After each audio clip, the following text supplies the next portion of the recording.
Reading Mark chapter 8. Jesus feeds the 4,000. In those days, when again the great crowd had gathered, and they had nothing to eat, and he called his disciples to him, and he said to them, I have compassion on the crowd, because they have been with me now 3 days, and have nothing to eat. And if I send them away hungry to their homes, they will faint on the way. And some of them have come from very far away. And his disciples answered him, How can one feed these people with bread here in this desolate place? And he asked them, How many loaves do you have? And they said 7. And he directed the crowd to sit down on the ground, and he took the 7 loaves, and having given thanks, he broke them and gave them to his disciples to set before the people. And they set them before the crowd. And they had a few small fish.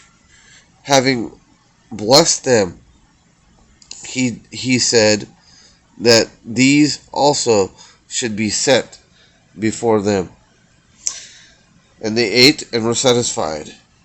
And they took up the broken pieces left over, 7 baskets full. And there were about 4,000 people, and he sent them away. And immediately he got into the boat with his disciples, and he went to the district of Dalmanuta. I can't pronounce this.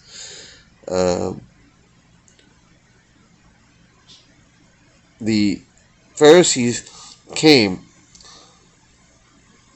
and began to argue with him, seeking from him a sign from heaven to test him.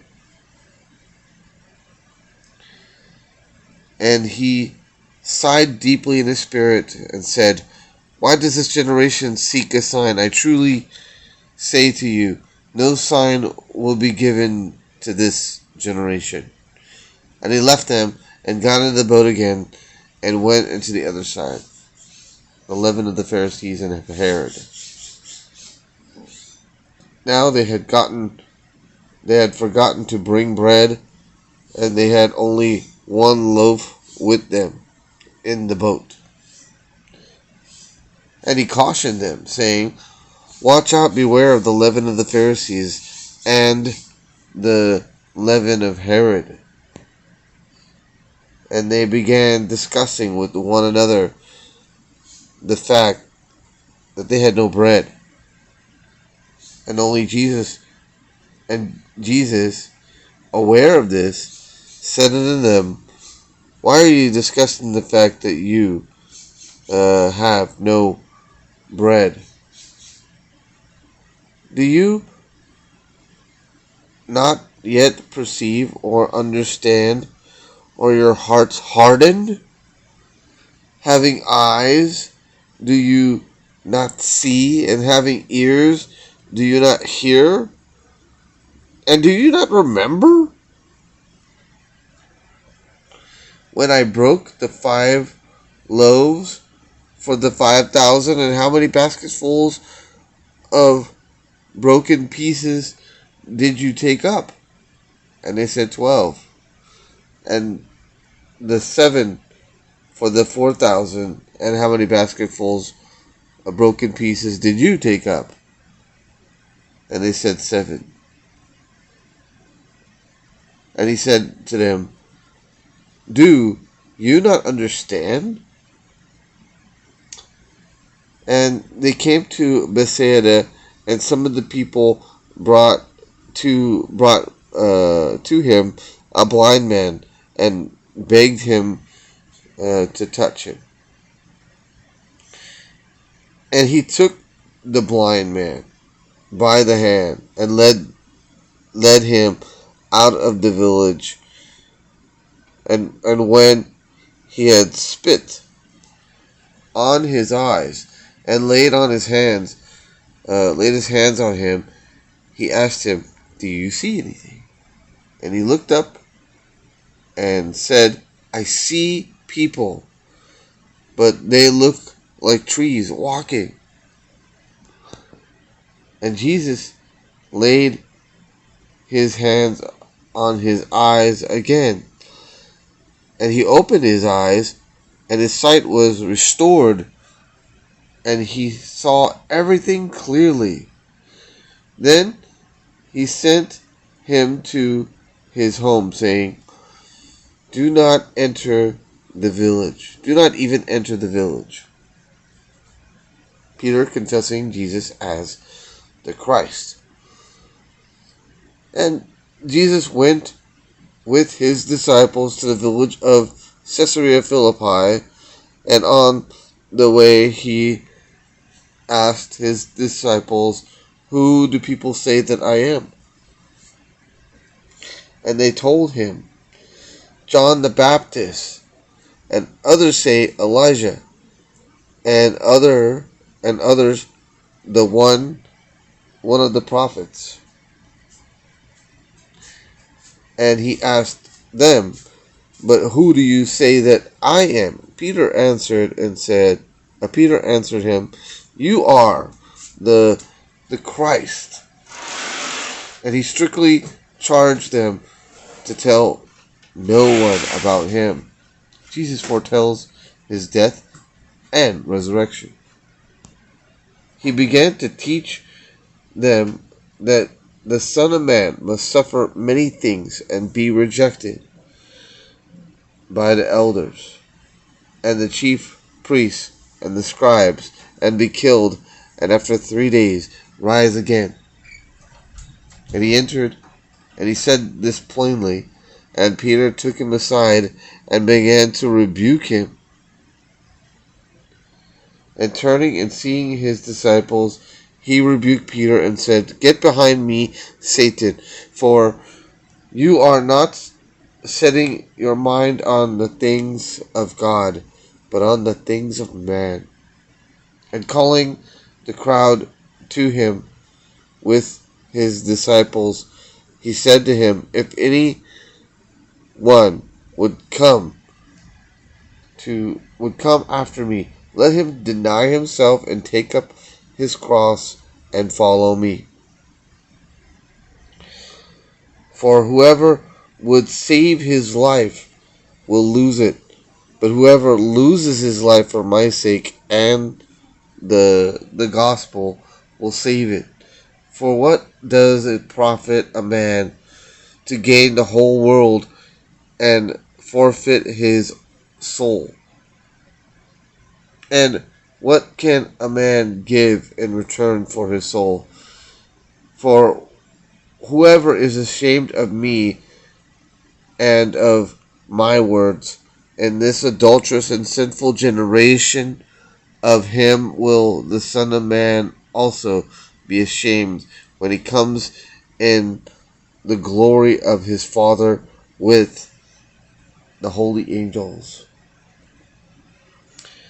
And he said unto them, "Truly, truly, I say unto you, there are some standing here who will not taste death until they see the kingdom of God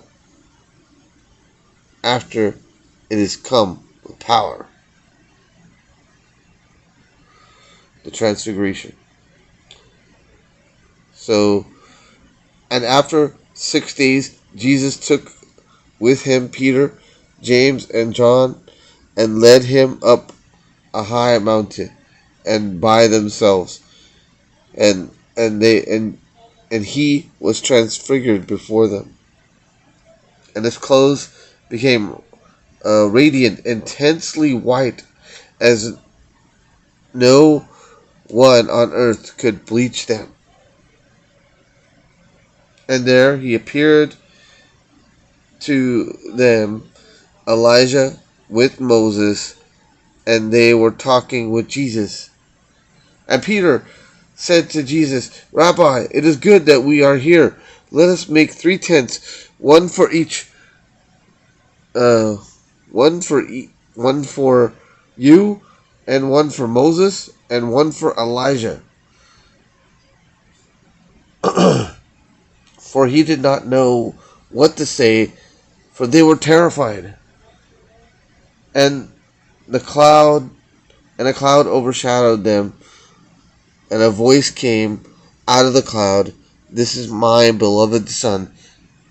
Listen to him." And suddenly, looking around, they no longer saw anyone with them, but only Jesus. And as they were coming down the mountain, he charged them to tell no one what they had seen until the Son of Man be risen from the dead. So they kept the matter to themselves, questioning what this rising from the dead might mean.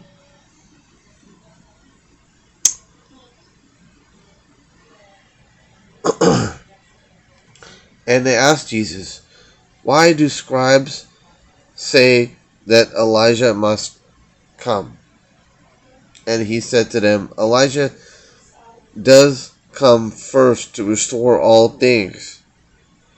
And how it is written of the Son of Man, that he should first suffer many things and be treated with contempt.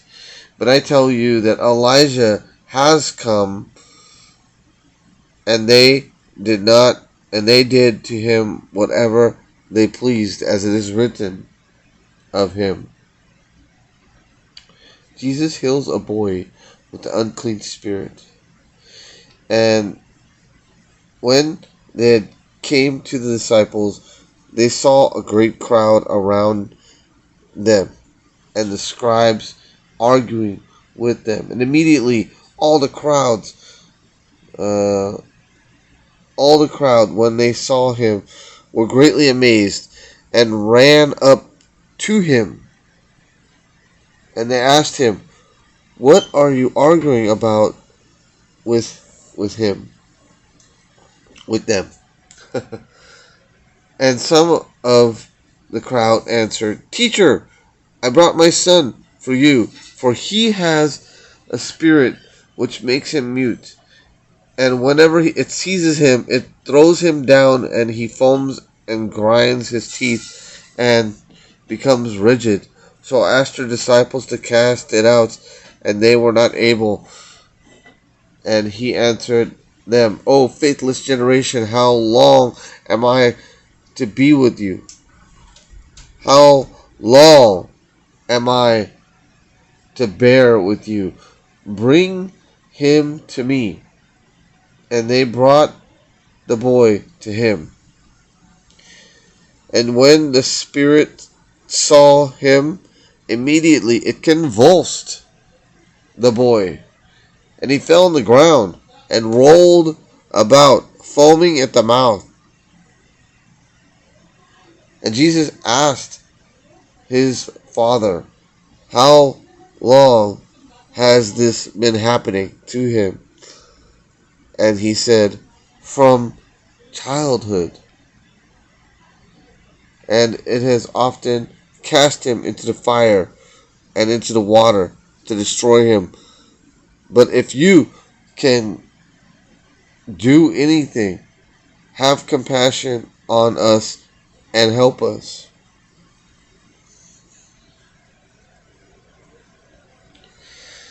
And Jesus said to him, "If you can, all things are possible for one who believes." And immediately the father of the child cried out and said, "I believe, help my unbelief." And when Jesus saw that the crowd had came running together, he rebuked the unclean spirit, saying, "You mute and deaf spirit, I command you, come out of him, and never enter him again." And after crying out and convulsing him terribly, it came out, and the boy was like a corpse, so that most of them said, "He is dead." But Jesus took him by the hand and lifted him up, and he arose. And when he had entered into the house, his disciples asked him privately why we would not cast it out. And he said to them, "This kind cannot be driven out by anything but prayer."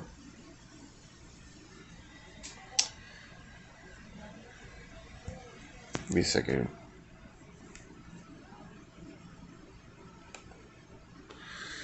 Okay, we'll stop here.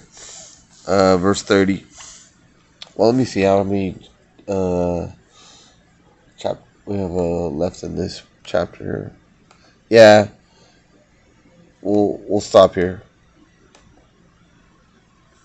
Okay. So thank you guys so much. Have a good day.